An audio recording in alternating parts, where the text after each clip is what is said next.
It's the fluff that stinks. Okay, let's go through the Not Gonna Lie app.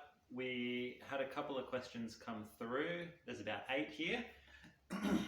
So the first one says, I miss you. I don't know who, at least I don't know who these people are. I miss you too, probably. The other one, hello. The other one, you were one of the few people who actually saw me before I started pretending to be the person everyone expected. That's probably why I'll always care about you a little. That's very sweet. Actually, very cute. The way you always look put together, even when you claim you don't care, is wild. Like effortless main character energy. Thank you. It costs $1 million to look this cheap. This one, I saw you last election, but didn't know much about you. I've been following you since, and I'm interested to know why you decided to pursue this type of work. Oh, there's an actual question.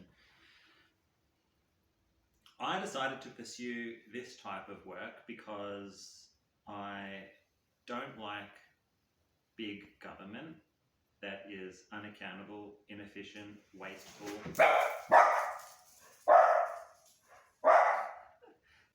The type of jobs that I've had as a paramedic, as a pressure washer, other jobs that I've had have all relied on integrity, high levels of ethics and standards.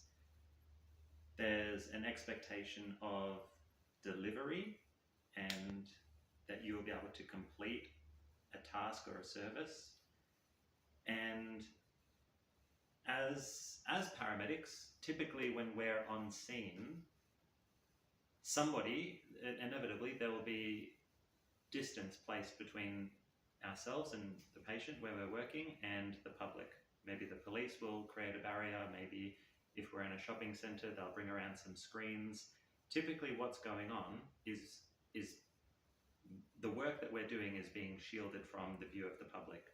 And I think it's important for somebody who has been on that side of the curtain, somebody who understands reality, because what we see can't be spun by the media, by the government. It can't be taken out of context because it's happening live. And I don't know how to be any other way. So I would like to get into politics so that I can be honest, offer the same levels of high morale, high ethics, high standards. I think the people that are in politics are not qualified to judge us, yet they have given themselves the total authority to judge us. And we are better than those who are judging us. And I'm in the lucky position where I am able to stand up and say, no, it's not actually us that work for the government, it's the government that should work for us. And I'm tired of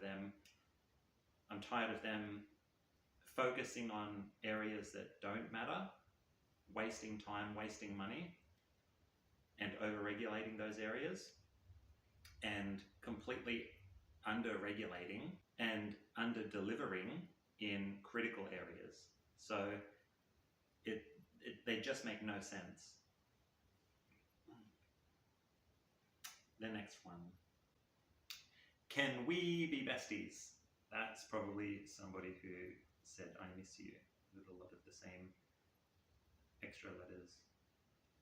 Personality or looks? What is this? This is not a dating app. This one, why did you part ways with One Nation just before the federal election? What was the specific policy, ideology you all of a sudden disagreed with? Cheers. That's a tough one. Obviously, I released a statement at the time and the media wrote an article about it, which I will link below in the comments.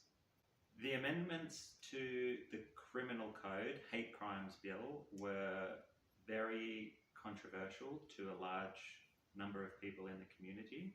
One Nation was unwilling to vote against it, so they abstained. We now see these amendments did pass back in January, and they're about to get so much more ridiculous. With legal experts critical back then and even now, legal experts are critical of how ambiguous the wording is and how far-reaching the laws are. And I've even seen commenters on ABC posts all agree with this. Yet the root cause of violent terrorism is yet to be eradicated, and because of these new laws, I hesitate to even mention the root cause of terrorism on camera, because these laws affect everybody's speech, and it means that we can't actually talk about the truth.